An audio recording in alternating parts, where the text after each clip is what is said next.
Hey guys, welcome to Redneck Off the Range. Today I want to talk about the research that I've been doing in looking at buying a new tractor for the farm.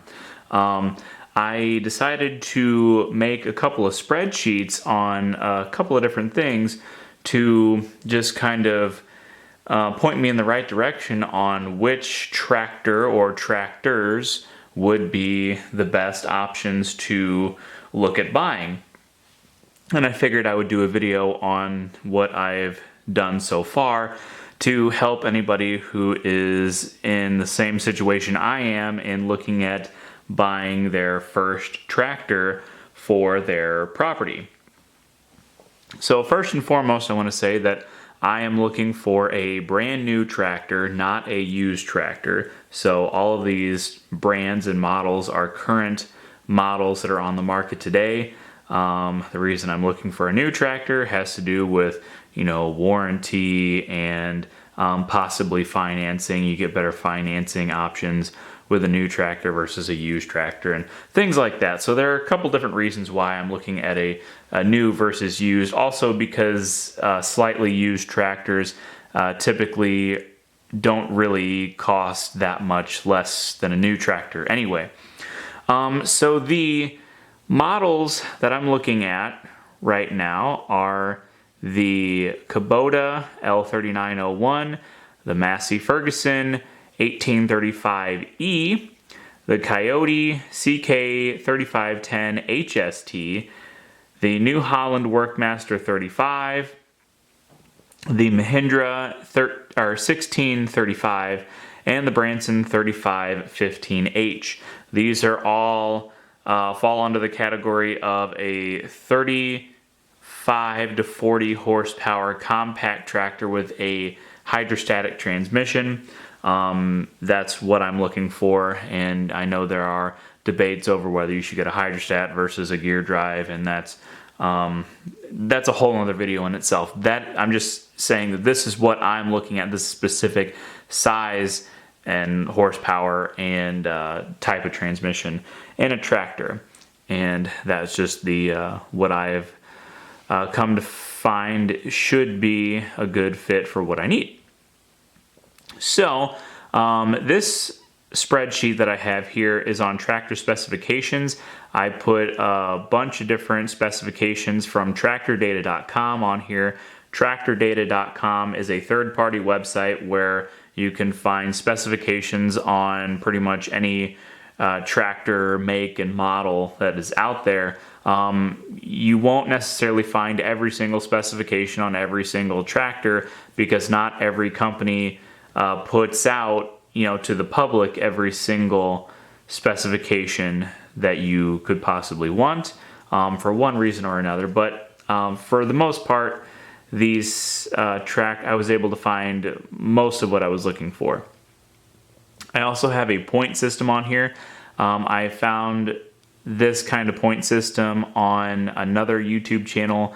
I believe it was Hometown Acres, and I think he has a Coyote CK3510, which is one of the tractors I have on here. So basically, it's color-coded in that the tractor with the best numbers in that specification has 3 points, and then second is 2 points, and third is 1 point, and anything after that doesn't get any points.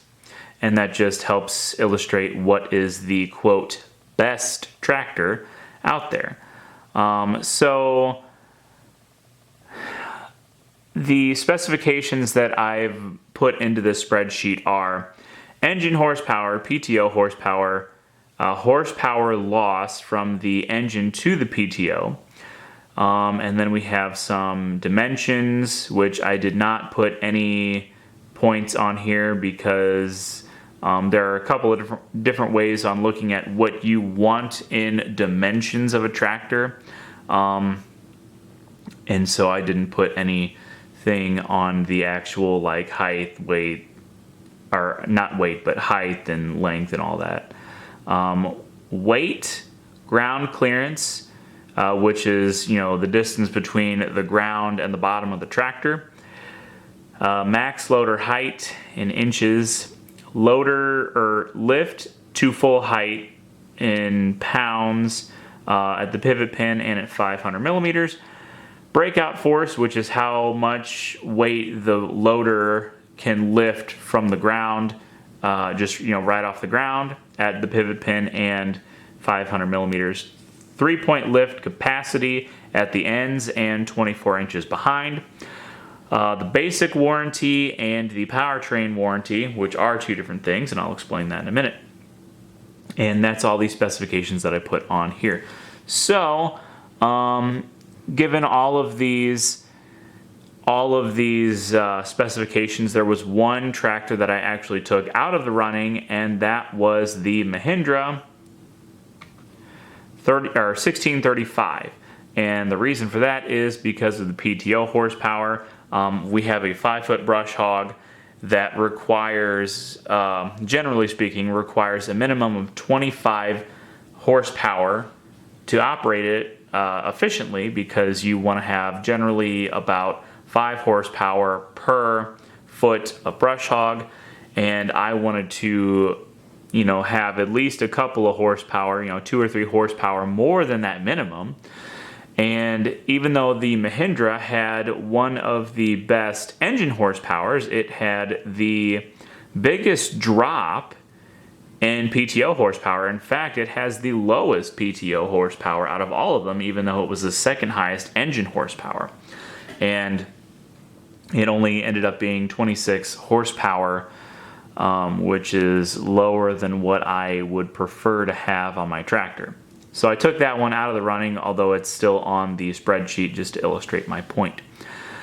So, engine horsepower obviously goes to the Kubota because it has the highest horsepower, because it's Kubota doesn't really offer a 35 horsepower tractor in the standard L series. They do in the Grand L series, but not the standard L.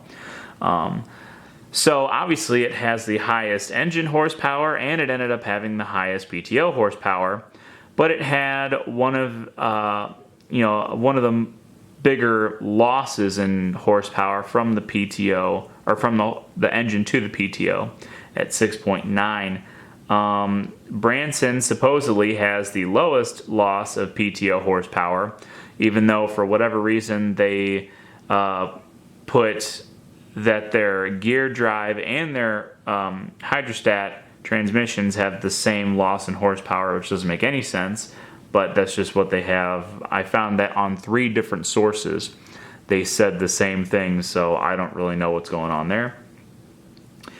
And like I said, wheelbase, length, width, height, I didn't give any points to, just because there are a couple different ways you can look at dimensions like that and which way you would prefer it.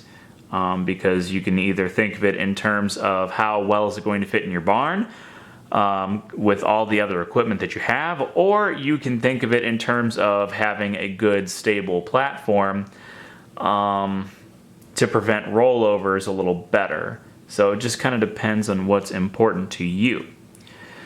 Ground clearance, I did put a point, I did put points on them, and the Coyote, the Coyote has the highest ground clearance at 13.4.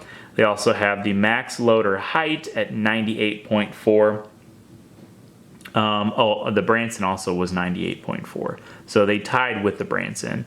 And the lift to full height at the pivot pin was also tied with the Branson. So I find it interesting that those two tractors have the exact same specifications there. The lift to full height at 500 millimeters, I didn't put any points on because 3 of the different brands don't illustrate that in their specifications, nor did they do the breakout force at 500 millimeters.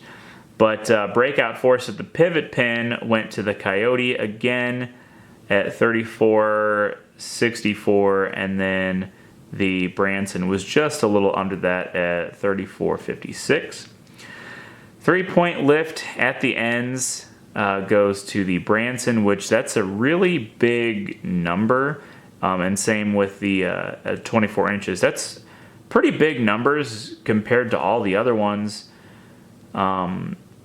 but I don't know if they're like maybe skewing their numbers or not. But really, if you think about it, 3-point lift capacity shouldn't even really be a consideration in buying your tractor, because all tractors of a certain size should be able to lift the appropriately sized implements. There are very few implements that will exceed or come close to what the 3-point lift capacity is. So just keep that in mind. And then we go down to the warranty. All 6 tractors had a 2-year standard warranty, for the tractor, that covers, bumper to bumper. And of course, you got to read the fine print in the warranties. But they all had a 2-year warranty on the tractor itself, which is, I guess, just standard among all tractor brands. Although I do think with Kubota, you can purchase an extended warranty, which is pretty expensive, talking like probably $1,000 or more. I don't know if any other brands offer that. I did not look at that. The powertrain warranty, it covers your transmission and your engine, I believe. I think those are really the only 2 things that it covers. And the Mahindra had a 7-year powertrain warranty. The Branson and the Kubota have a 6-year. The Massey and the New Holland, is that what? Yeah, the New Holland had a 5-year. And I guess that's the Coyote. Yeah, the Coyote had a 4-year. So not too great on the Coyote in terms of the powertrain warranty, but typically you're going to look at like 5-year, 6-year.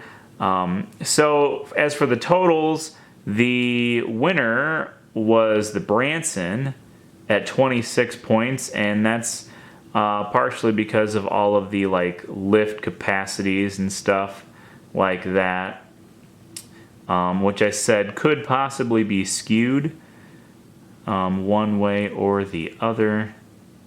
So just kind of keep that in mind. So yeah, that's the specifications. Now, it's a good thing to look at tractor specifications, but don't just look at the specifications and think that this is the only thing that matters, because it is not. There's another thing to keep in mind.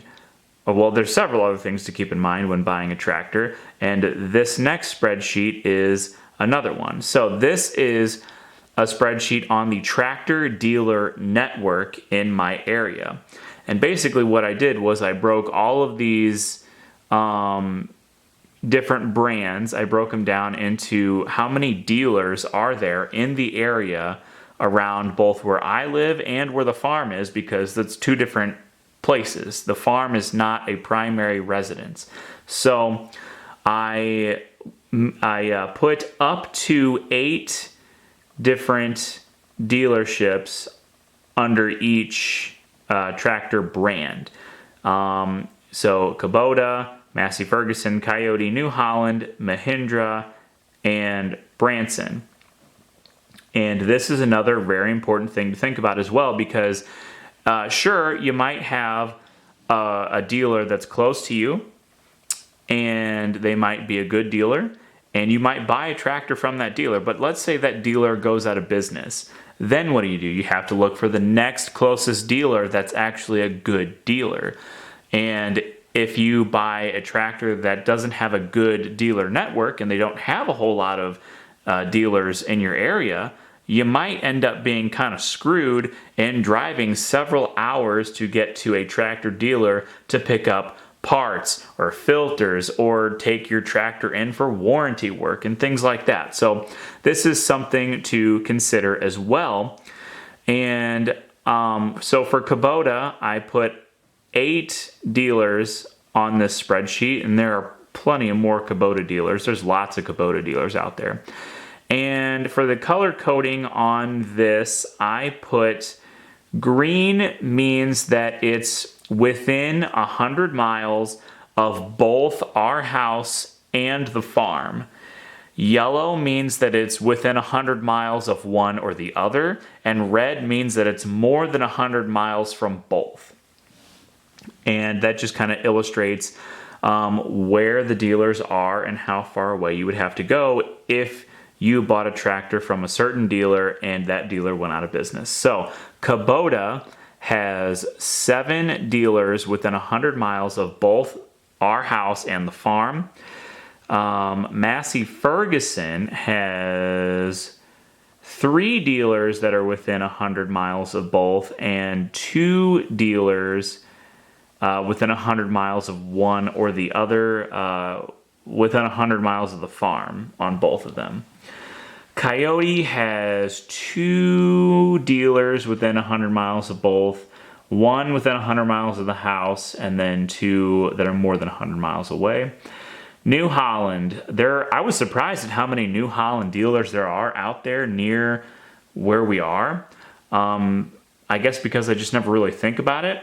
But really, most of these New Holland dealers are like either a new, like they have more than one branded tractor. So like it's a New Holland dealer and a Kubota dealer, or a Massey Ferguson dealer or a Coyote dealer. So there's quite a few New Holland dealers out there, and they have 1, 2, 3, 4, 5 dealers, 6 dealers within 100 miles of both places, and then the other 2 are within 100 miles of one or the other. Mahindra, which like I said I already took out of the running, but I put them in here as well. They only have 1 dealer within 100 miles of both, and then 2 dealers, 1 within 100 miles of home and the other within 100 miles of the farm. And then Branson, surprisingly, Branson had like the closest dealer to the farm. And then they actually have 2 dealers within 100 miles of both places, which is pretty good. But then, those are the only 2 dealers within 100 miles of both, because then, of either or, because then you have to go at least 100 miles from home or from the farm. So that's another thing you really need to consider. You also need to consider actually going to your dealers and asking them all kinds of questions, finding out what kind of dealer they are. And if they're not a good dealer, don't consider buying from them. If they are a good dealer, do consider buying from them. And the last thing I would say you need to consider is actually sitting in the tractor model, or at least a similar model of what you're looking for. That way you know how the seat feels, how the loader control feels, how the if you like the treadle pedal versus the 2-touch pedal, or maybe you prefer a gear drive or a shuttle shift, and all these different things you want to like actually sit in the tractor, operate the controls a little bit, maybe go around the parking lot once with the tractor. Just see how the tractor works for you. All these things are considerations that you need to think about when buying a tractor, and these are all the things that I'm considering when I'm buying a tractor. I have been researching this for at least 6 months, possibly even closer to a year, and I'm still a few months out of actually buying my tractor because I'm currently saving up money. But this is just all the research that I've done so far, and I thought I would just kind of put it out there and let other people know, if you're looking to buy a tractor, these are some things that you might want to consider when doing your research. So that's it for that video. Subscribe to my channel, and until next time, be safe.